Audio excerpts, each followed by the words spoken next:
na ako karon sa Mactan New Town. Video na ka.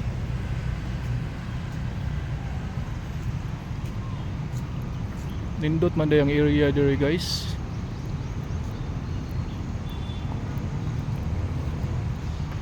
Okay sa dang area nga rin. Pero gitiming na ko og daytime. Gitiming na ko og daytime. Nasa diri ang terminal, makita sa terminal sa udot ko og sa series.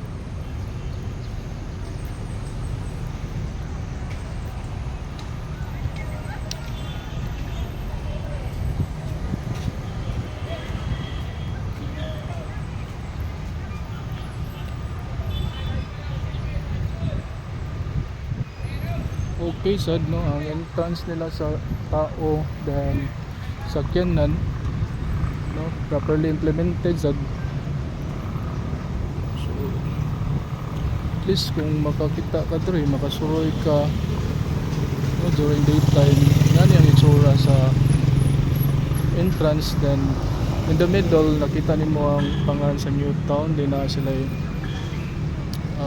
something magka kuan sa mga touch up sa atong Paranaw. And then kagabi ko no ani nindot ni siya tanaw ni kagabi no during night time. Yeah, kani siya nga building, I think building sa nindot sa tanaw na yung building no?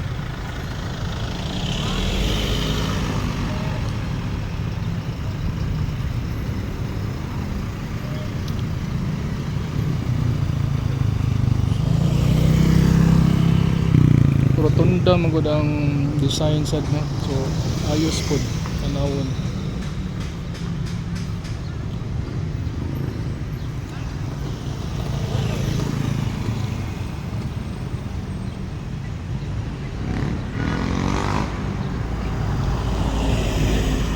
Pero di lang kami madto sa sulod no, diri ra mi dapita sa entrance.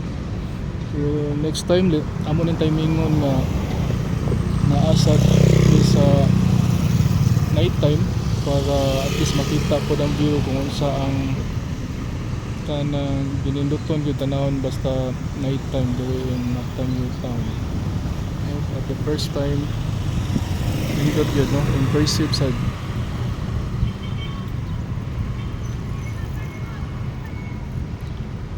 Naasay kanan na no, na ay McDonald's. Yeah, moving forward ko sa unahan na asad there's a lot of people sad na nag-stay or nag-work there inside.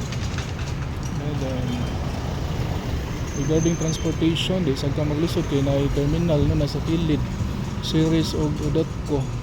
Then ang mga private wells po di sad siya magkuan sad nga ingon nga kuan sad kayo panahon sa nga na maglisod no sa transportation. So obviously okay sad gyud kayo ang surroundings. Kaya Mactan New Town kanan simbahan sa dool sa simbahan.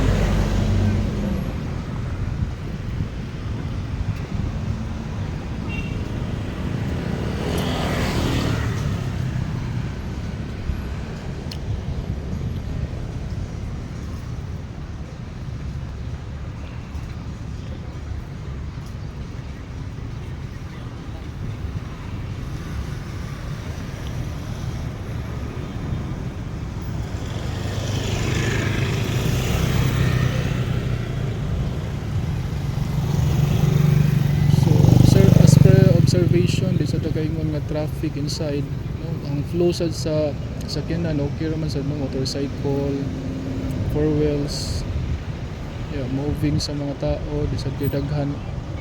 Siguro kay Sunday karon no, so how about sa normal working days no,